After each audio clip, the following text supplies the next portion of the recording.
Well, ever since the early days of my YouTube channel reviewing a bunch of Wii games, I've gotten a ton of requests to talk about Godzilla Unleashed, which is kind of a problem because I don't much like Godzilla Unleashed, and Godzilla fans tend to be the most insanely defensive people on the internet.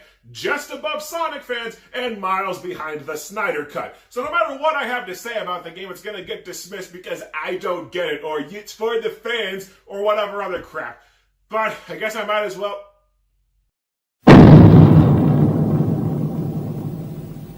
What is that?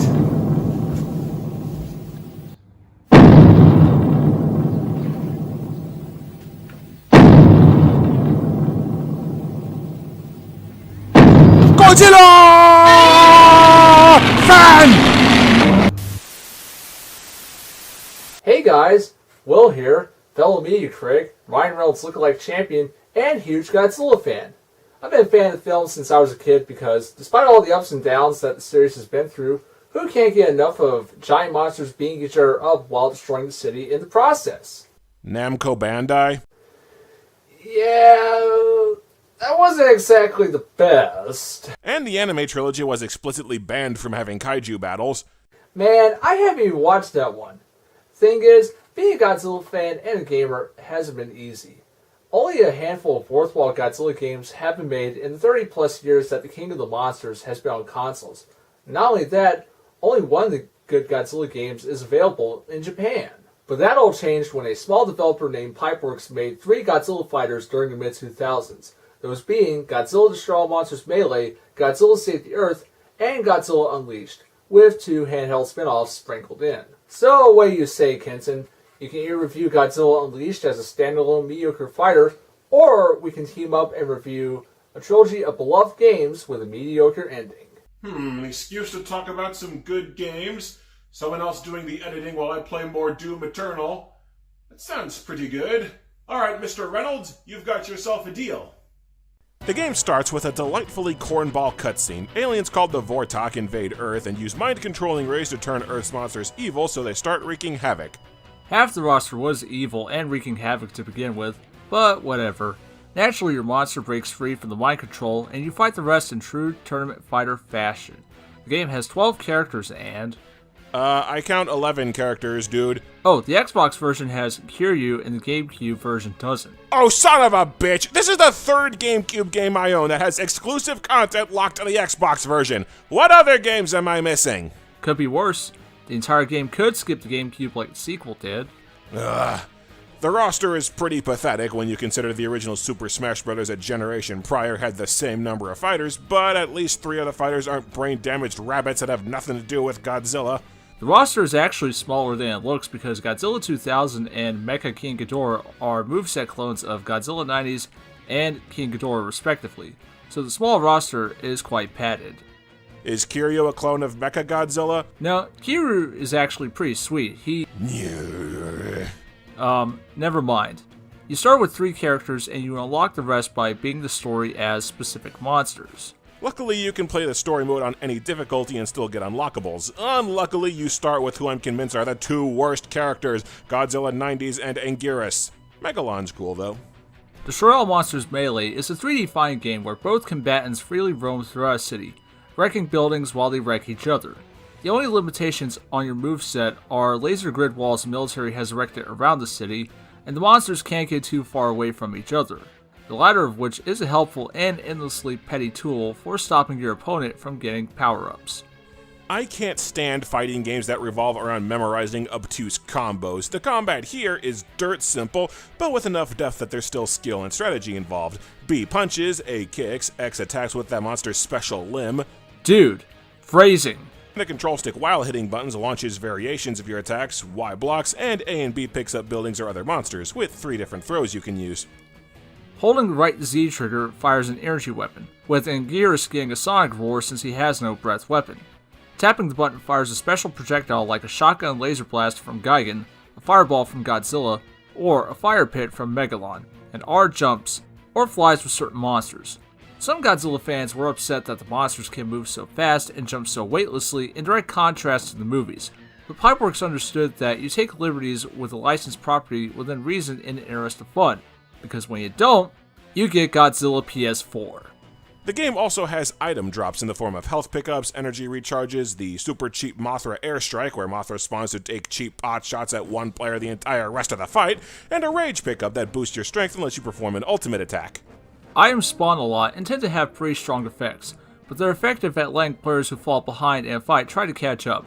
You'll be thankful for this when Destoroyah and King Ghidorah come around. Also, you can get Mothra to leave by landing an energy attack on her. Ah, I did not know that.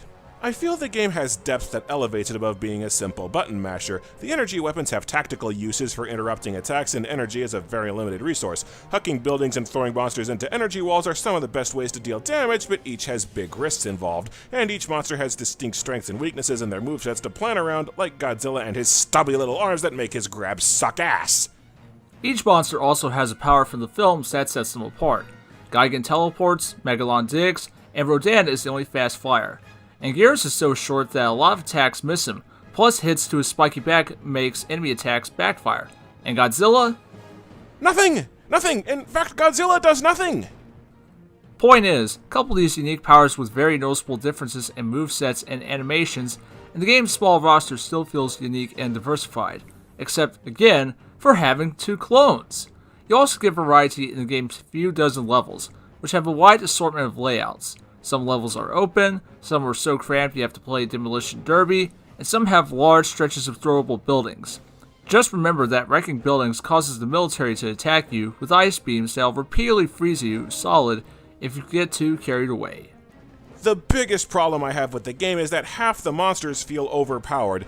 Both Ghidorahs are fast, strong, have great range, and are good at everything. On top of Mecha Ghidorah being able to drain all your energy 3 times per fight, Destroya has a shitload of fast, annoying-ass horn katana energy attacks, and Mecha Godzilla, the game's deliberately overpowered final boss, doesn't get nerfed when he's used as a regular character.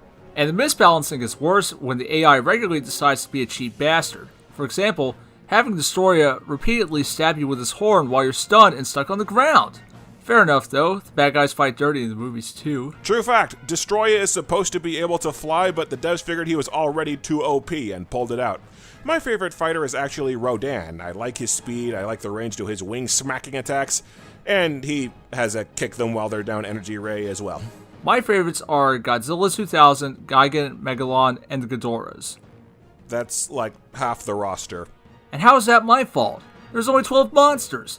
Which brings me to my biggest problem with the Straw Monsters Melee. The combat is fun and has enough variety to keep fights feeling fresh, in spite of the combat's button-mashing nature, but there's just not much actual content to the game. The story campaign takes about nearly 25 to 30 minutes to complete, and well, that's it. The game does have a pretty kick-ass multiplayer mode with a city destruction game that's hella fun, but if you're a lonely nerd like us, that multiplayer doesn't do you any good. Actually, the Xbox version lets you play those modes against bots. Damn it! But even with the multiplayer gameplay modes and the survival mode, you're looking at a game that you can fully experience in a single afternoon, maybe 2. Though you can keep playing to unlock concept art that's actually pretty cool. There are multiple difficulty levels to give the game replay value, but the game skews more difficult than you'd expect, so that's not gonna hook everyone. The game's presentation is pretty good for its time. The monsters look excellent, the music is kick-ass, the city looks busy, and there's a lot of activity on the screen without muddling the action, and it's satisfying to watch buildings crumble and collapse as you fight. I like how they went for a realistic art style, and back then, realistic didn't mean everything is gray and brown. The only issue is some pretty glaring and drastic frame rate drops on the Xbox version. This may just be a backwards compatibility issue with my 360, but you'll be wreaking havoc like nobody's business only for the game to slow to a crawl out of nowhere. Ha! GameCube version wins something! Also, when I was capturing footage, I saw a weird glitch where the game just restarted in the middle of the final boss, but the music was still playing like normal. Overall, Godzilla Destroy All Monsters Melee is a pretty fun and at times hectic fighting game. And for the franchise it came from, that's more than good enough. It just stumbles from having a lack of content, some kind of glaring unbalancing in the combat, and an AI that will exploit the imbalances to be a pain in your ass. I know you don't do scores, but for me, Destroy All Monsters Melee is worthy of at least a 6 out of 10. It's entertaining and does what it does well, but it lacks that extra incentive to keep you playing in the long run. Yeah, I don't do scores. People compare the scores of rival games and they get mad about it, but I really like Destroy All Monsters Melee. It's a fun and unique fighting game. Absolutely worth a look if you're curious about it. Hey, Will, I don't have a copy of Godzilla Save the Earth. Well, I do have the series' first handheld spin-off, Godzilla Domination. Godzilla Domination is the companion game, or depending on the outlet, official port, of Destroy All Monsters Melee for the Game Boy Advance. Like the main release, it's a fighting game, but with a 2.5D perspective. The music is pretty good, the graphics are bright and colorful, and the game's cartoon art style is appealing, but it keeps the monsters looking dignified. The game has a multiplayer mode, a versus mode for bots, and a story campaign. The story, as told by this anime reporter chick in skimpy outfits, is that a meteor is headed to Earth emitting magnetic waves that are driving Earth's monsters into a rage because apparently that's how magnets work. Your player monster hasn't been affected, so it falls to you to take down the renegade monsters and stop the meteor. I hesitate to say that it falls to you to save the Earth because almost every level takes place on space colonies and asteroid mining outposts, making me wonder how this reporter keeps going to space. There are 6 playable monsters, which for a Game Boy Advance game isn't bad. The controls are simple. A punches, B kicks, no combos, R jumps with jump kicks and aerial charging moves, L blocks, and after a very long time spent wondering why the AI monsters kept flashing, I found out you can charge up special attacks by holding either attack button. It controls great, and on top of each monster having different levels of speed and strength, each has a unique moveset with fun attacks to play with. The campaign is a series of 7 fights, 2 bonus stages, then a final boss, and the fights are a mix of one-on-one, team battles, 3-on-1, and battle royale fights, so the campaign is plenty varied. The only problem is 6 monsters, 7 levels with multiple enemies. You'll get sick of seeing the same monsters over and over, especially if it's Mothra. Damn it, Mothra, I have no time to indulge your bondage fetish! You have unlimited continues, but I could do without the bonus levels. They're awkward to play and all they do is increase your score, which the game doesn't even save. If you wreck buildings or land hits with special moves, you build energy for 3 supers, except the game's detection for their input is very finicky. The supers only work when the game feels like it, and even when they work, I can barely seem to land a hit with them. Godzilla's level 3 super is actually a healing move, Ghidorah shoots lightning into the sky, Megalon and Rodan do spiral uppercut moves, Mechagodzilla sucks and I hate him, and Mothra's ultimate is the weirdest damn thing. She poops out a second Mothra, which then charges forward a ways and explodes. Hold on a sec. Hey, Will, was there ever a Godzilla movie where adult Mothra shat out a larva Mothra which then exploded? What? No. See, this is why I needed a Godzilla fan on hand for this. The biggest problem with the game is that there are a lot of cheap exploits to the combat. Lots of attacks easily knock monsters to the ground repeatedly, and there doesn't seem to be a recovery move to break out of it. As you can see from this fight where I'm Megalon, it's easy to pin a monster against a wall, and once you do, it's basically over. I just keep whacking them to the ground like a punch clown with my tail, and they can't get a shot in. Or this level where I tried bumping the difficulty up from 4 to 6 out of 9, and come to 3-on-1 fight, I just kept getting knocked down and stun locked. And some of the monsters have moves that are easy to exploit to keep stunning your opponent over and over. In one of the more annoying attacks, Rodan belches or farts out a massive green cloud that's damn hard to avoid and keeps staggering your monster. Okay, well, one more question.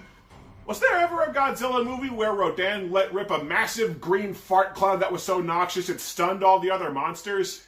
Sure, I remember this one bit in one of the Godzilla movies where Rodan unleashed a killer waft after destroying Taco Bell and gorging on the bean burritos that they had. Okay, I know that Taco Bell did a lot of ads for the Godzilla 98 movie. I was joking! Most of the items hurt you by reversing your controls or locking you out of attacking. Also, the ice level is awful. All the monsters can barely move on it.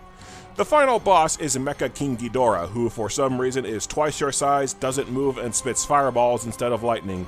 The final boss was supposed to be Biollante, but they reskinned her at the last minute for some reason.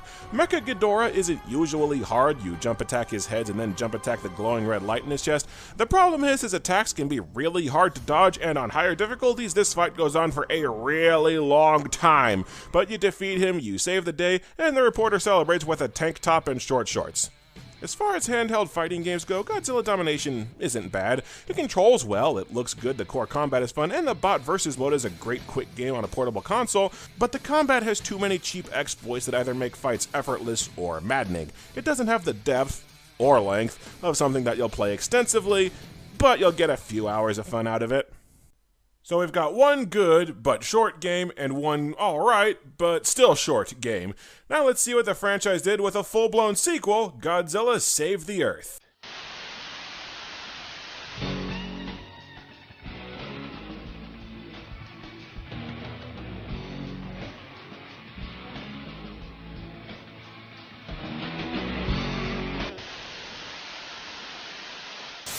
Taking place an unspecified amount of time after the last game, Save the Earth brings back the Vortak, who have returned to Earth in search of G-Cells. They want to use the G-Cells to create the ultimate monster. So as your selected kaiju, you must once again travel the globe, beating up other monsters, before confronting the Vortak. Despite the implication of a grander narrative, the plot amounts to nothing in the long run. We never do find out exactly what the Vortak want with the G-Cells, or what they're capable of. An old interview with one of the lead designers reveals the studio had plans for a full-fledged, single-player campaign, complete with missions and fully voiced cutscenes. But since Godzilla was turning 50 in 2004 and Final Wars was on the verge of releasing, Atari was like, "Hey, look, we need to make money fast, so drop the campaign or we're dropping your jobs." Despite this, how does the gameplay fare? It's the same. Literally, it's the same rhyme and rhythm, but with added bells and whistles, though there are some noticeable improvements. A lot of the balancing issues in Destroy All Monsters Melee have been fixed. Plus, instead of 11 monsters, there are now over 20, and even better, no clones in the roster. Each monster has their own fighting style, advantages, and disadvantages, which encourages experimentation. Some, like the two Godzillas and Jet Jaguar, are brawlers, while others like Mogira and Space Godzilla rely on energy weapons to deal the most damage. Megaguirus, a prehistoric demon dragonfly, is the most unique as it needs to siphon energy from its opponents to even use beam attacks. Speaking of, now when two monsters launch their beam attacks simultaneously, it results in a beam clash. It's a rock, paper, scissors type of encounter where different colored balls of energy determine if you'll win or lose. And if you win, your opponent loses a lot of health, but the same can happen to you if you lose.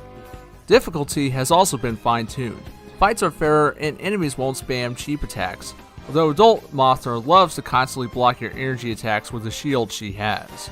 Playing through the adventure mode rewards the player with points, which can be used to unlock stuff from the store including new monsters, arenas, and concept art. The locations, both old and new, are fun to tear apart, with my personal favorites being New York and the boxing ring. There's something so ludicrous yet awesome about the fact that in the middle of this undisclosed city, there's this huge boxing ring where giant monsters can duke it out. And in regards to New York, well, toppling all those giant skyscrapers never gets old. A lot of what I've been talking about is just quality of life improvements to the combat and general gameplay. So have they added anything new? Well, there are challenges.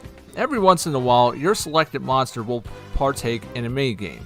The goal of each challenge could involve doing things like getting a certain number of points from destroying the city, defeating 2 clones of Jet Jaguar, or if you're Mogira, flying through space and shooting down spaceships and avoiding asteroids before taking on Space Godzilla. Thing is, the challenges are a mixed bag. Some are fun, but others are annoying to beat due to a finicky third-person camera. The worst is the one where you have to temporarily incapacitate 3 monsters by luring them into containment fields. Not only does the camera get in the way, but depending on the monster you're playing as, the challenge might be easier or harder to complete. And to make matters more annoying, the pen can only hold a monster for a certain period of time. Annoying minigames aside, how does the rest of the game fare? It's good, but it feels less like a true sequel and more an update. Everything you know and love from Destroy All Monsters is here, and improved, but not much else has changed. You can easily skip Destroy All Monsters Melee and jump right into this one, knowing that you haven't missed out on much. Still, it's arguably the best of the trilogy, and despite my complaints, I still find it to be an entertaining experience. Had Pipeworks been allowed to properly flesh out the story, in addition to keeping the refined gameplay Save the Earth offers, this could have been an amazing game, but at least it settles for being good, and for that, it gets a 7 out of 10. What? I wasn't playing Doom. You done with Save the Earth?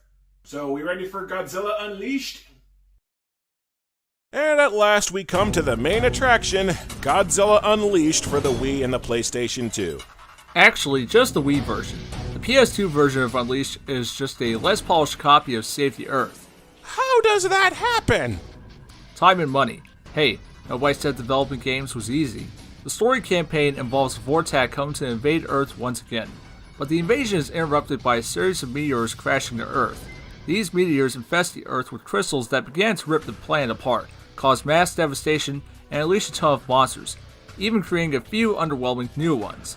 All-out war breaks out between the monsters to either save the Earth from the crystals or to harness their power to conquer the world. You know how Destroy All Monsters Melee's story mode was a tournament fighter that ended in about 20 minutes? Well, in Godzilla Unleashed, the story campaign is a whopping 18 or 20 levels long, and a single run easily takes just over an hour and a half, so the issue of too little content's been fixed. Whether that's for the better or not is another question. Pipeworks finally got to make a deeper single-player experience. The story campaign introduces role-playing and choose-your-own-adventure elements. The game's monsters are split into 4 factions, and you can forge alliances or rivalries with other monsters by playing various branching levels and objectives. Couple that with a story that's told with extensive cutscenes, and you easily have the deepest campaign in the series. On paper, at least. The game's combat system just sucks. All the depth and strategy from prior games is gone. Limb attacks have been completely removed, so most of the movesets are basic punches and kicks. Different throws are out, special projectile attacks are out, dedicated aerial attacks are out, rage attacks are out, energy attacks no longer stun or have tactical uses. So many combat mechanics have been removed that a huge chunk of the 23 monster roster just feels the same, and it feels like there's not much to do in combat except run up and punch. I couldn't tell you any difference between Godzilla, Mechagodzilla, and King Ghidorah, other than Ghidorah can fly but not do anything in midair, and one of Mechagodzilla's heavy attacks looks like a machine gun punch. That's it! They've also changed how the game handles health bars. Each monster starts with 5 health blocks, but a block isn't completely wiped out unless you whittle a monster's health down and then land a heavy attack. It's a neat idea, making sure a kaiju goes down to an epic finishing blow instead of a glancing hit sissy punch. But the end result is you just button mash a monster's health down, then just throw motion-controlled haymakers until finally one hits and the health bar disappears. Oh yeah, Godzilla Unleashed was one of the first Wii games, so it has motion controls crammed in where it didn't need any damn motion controls. You throw heavy attacks by holding A or B and swinging the remote. Which attack gets thrown with which motion feels arbitrary, and more times than I can count, my monster has fired beam weapons off into space because the game wants to use motion controls to aim, but it doesn't know how. Since energy weapons are drastically weaker than the other games, you can charge them anytime you want. The button combo to do so is just awkward to hold. They also changed how beam struggles work. In Save the Earth, if 2 monsters fired beam weapons simultaneously, it led to a sort of rock, paper, scissors where the attack backfired on you if you didn't time your attacks just right. Here, if 2 monsters lock beam weapons, and they will because tanking Godzilla's legendary atomic breath to the face doesn't even make a monster flinch, it stops the game dead for an impromptu game of tennis. You swing the remote to push the beams toward your opponent when it reaches you, and again, this happens a lot. The combat just doesn't flow like it used to. Between sluggish movement and the constant interruptions from beam struggles and needing to land heavy hits, combat just feels clunky and button mashy. The only thing setting most monsters apart is that each attack is tagged as dealing a specific kind of damage and each monster is resistant to specific attacks. Actual unique feeling monsters are few and far between. Okay, Mothra and Megaguirus control differently since, they can't punch or kick. And my favorite character is Magra because he's fast and has quick jabbing moves and unique movement and energy mechanics, but I can't think of many distinct fighters past that. Not so fast. After having to scrap her from Domination and Save the Earth, they finally got to add in Biollante, and they made sure to give her a special moveset. Any day now. Almost caught up to him. I'm not familiar with Biollante. Is she a mutated Gigantamax Bulbasaur? No, but speaking of, in this game, in place of the rage meter, you have a system called critical mass. The game drops health, energy, and rage pickups in the form of crystals. Break enough and your monster grows massive, glows orange, and deals enhanced damage at the cost of less defense. It's a neat system, even though the removal of rage moves is disappointing. It seems every new idea they wanted to add to the combat, they had to take something out good first. Another major issue that induces monotony is that the game's AI is really stupid. It often doesn't do much more than run up to you and punch. Chucking buildings at enemies knocks off half a health bar, but computers will almost never go for them, or make any effort to outmaneuver you. AI partners will walk in front of your attacks while friendly fire is on. I've seen AI allies wander around off-screen doing nothing, and the AI is so single-minded that it will often just march headlong into your breath weapons. Repetition and grind really are the words of the day with Godzilla Unleashed. So much has been stripped out of the series' combat that playing the hour-and-a-half story campaign gets to feeling like a tedious grind by the end of one monster's run, let alone the Era 22. While the game's campaign has a lot of ideas to increase its depth and complexity, they don't often rise above just being good ideas. You can form alliances with other monsters, but you won't because it's orders of magnitude easier to score friendship points with the heroes than the villains. No matter which faction you're playing as or which set of levels you play, the story plays out the exact same way every playthrough, so your choices and alliances have no impact on anything that happens. The game will set up its level so that you have no choice but to fight monsters that you're aligned with, so you end up in a level where the only enemy in sight completely ignores you and just wanders around in circles. The human characters are flat, interchangeable, horribly voice acted with captions that constantly and horrifically lag behind what's being said, and they're boring. You've got two military people just expositing what's going on, a general who's got a major beef with Godzilla, and that's pretty much it. Oh, and cutscenes will often play out of order. Evil military general guy will be seen fixing up the Atragon before he's put in charge of it, or before he's even been introduced, and when I was gathering footage, I got a cutscene introducing this scientist guy after I got the cutscene where he dies. Said scientist has an entire dedicated cutscene showing creation of Biollante, but the game will often show you her creation, and then never have you fight her. It's like the devs were a little too psyched to finally have her in the game. And there will be levels that give you alternative objectives besides fighting a monster, but they always boil down to just smashing crystals, fighting the Atragon that can barely even hit you, or the absolute worst, just button-mashing crystal towers to death while they weakly throw up shields and fire projectiles. It's just 5 minutes of mashing A. Do you know what this is? Godzilla is approaching the generator. The generator is losing power. Godzilla is approaching the generator. Would you please stop saying that already a minute? Oh, sorry about that. Are you okay?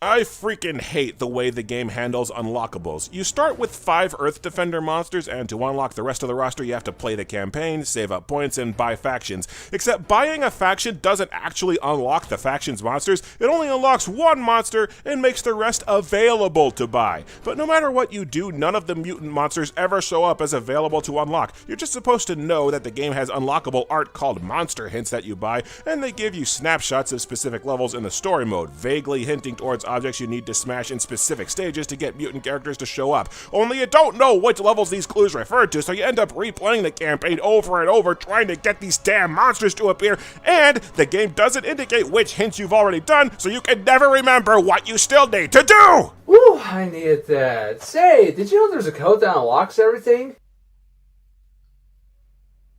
Yep, you just give me a minute, yeah. You're expected to replay the campaign a ludicrous number of times to unlock all the game's content. The game is a total grind fest. Even the levels feel phoned in. Unleashed has a grand total of 9 levels in stark contrast to the dozens in prior games. And the buildings are all so spread out that the levels feel completely generic apart from what color the screen is painted. This was done to make the cities feel like disaster areas, and the disaster states are impressive and creative, but it also sucks the personality out of these locales. The game also includes 2 original kaiju of Pipeworks' own creation, Obsidius and Crystalac, but next to the bizarre, unique, and outlandish monsters of the rest of the Godzilla franchise, a basic rock monster and a monkey porcupine with crystals growing out its back are really uninspired and boring. Okay, I'm back. Well, is there anything we like about this game? I like the huge roster of kaiju. The game lets you build customized multiplayer battles complete with mods like tiny monsters. That's pretty cool and fun. I like the campaign's power surge mechanic. Several levels in the game have you fighting a monster that's been powered up by the crystals. In these levels, you can either destroy the crystals to make the fight end, or you can take out the superpowered monster to get a power surge, a temporary buff that you can cast on your monster once per fight for the rest of the campaign. Later levels have enemy AIs double or triple teaming you, so while the power surges are hard to get and piss off the good guy characters, they are super useful to have on hand. There, see? You can be nice. But they still screw it up because if one of the AI monsters lands the finishing blow on a power surge monster, you get robbed of the prize. Well, you had 20 seconds of compliments. If you get all 6 power surges, the game has an alternate ending where your monster takes over the world. Unless you were playing as a mutant or alien who was going to take over the world anyway. So aside from swapping out the final boss in 3 seconds of cutscene, even the power surges don't impact the story. Not that you're missing much because the default final boss, Space Godzilla, is hands down the worst fighter in the game. He's ridiculously slow and his special ability to spawn remote turrets out of the ground really doesn't do anything. A final boss that is somehow the weakest character in the game is one of many basic errors that point to the game being rushed out the door. Top to bottom, Godzilla Unleashed just feels unfinished. There's a grievous lack of polish, several basic how did they miss that glitches, so many mechanics ripped out from prior games to dumb down the experience, nigh useless bosses, and the AI is just so stupid. Pipeworks has admitted that much like Save the Earth, they were on a massive time crunch with Godzilla Unleashed. A time crunch that tended to be spent mostly on adding new monsters. But unlike Save the Earth, which came together into a nicely finished package, Unleashed came out as a repetitive mess. They had several ideas for adding depth and replayability to the campaign, but none of them came out fully realized. Fans have made mods of the game to improve the graphics and add in some of the missing mechanics from prior games. Trying to improve the game is nice and all, but in the words of Will Darnell, "You can't polish a turret." I suspect the reason I've gotten requests for years to cover Godzilla Unleashed is because it's well known as that fighting game with bad motion controls, but even with the motion controls ripped out, it's a boring, monotonous button masher. I'll take the short, deeper, varied games over the longer game padded out with fluff any day. The star that burns brightest also burns the fastest. So that was the Godzilla Pipeworks trilogy. Not a perfect series of games, but they show it is possible to make a Godzilla game that is fun and entertaining. Pipeworks nailed the balance of faithfulness to the series and fun gameplay to a point that both everyday gamers and Godzilla fans alike can enjoy these games. Hell, these games were good enough to single-handedly get me interested in Godzilla. That's got to account for something. Because I guarantee you that trudging around cities smashing generators didn't sell Godzilla to shit. Who knows what the future holds for Godzilla in the world of video games? As long as it doesn't involve destroying generators, that's fine by me.